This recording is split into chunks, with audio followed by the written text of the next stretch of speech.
Hey guys, Jason here with ACS. Today we want to talk about a few things. One of them is what I like to call the private equity takeover of the home service business.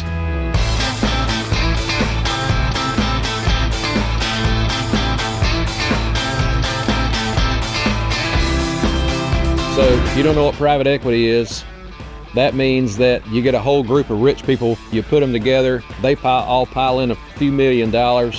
Then they decide which little companies they're going to go buy up and try to put all the other little guys around them that don't sell to them out of business.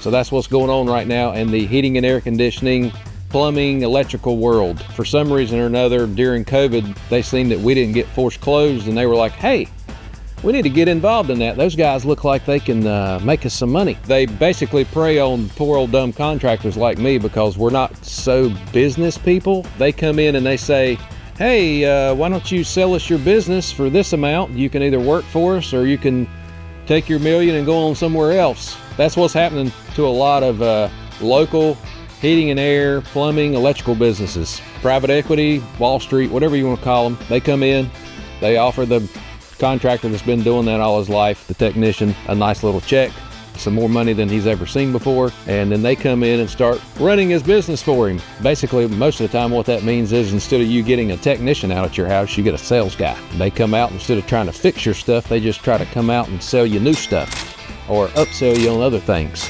Sometimes that's great for you, and sometimes it's not. Most of the time they don't change the name of these companies, they keep them the same, so you have no idea that it's going on.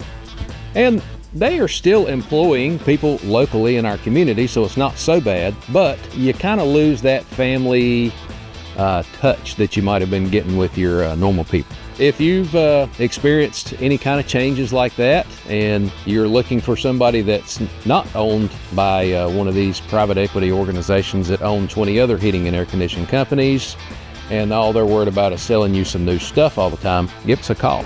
We'll be glad to help you out if you're in our local area. But, you know, I hate to see this happening, and it's happened quite a bit in our area. They're sending me emails and calling me trying to buy our business here at ACS.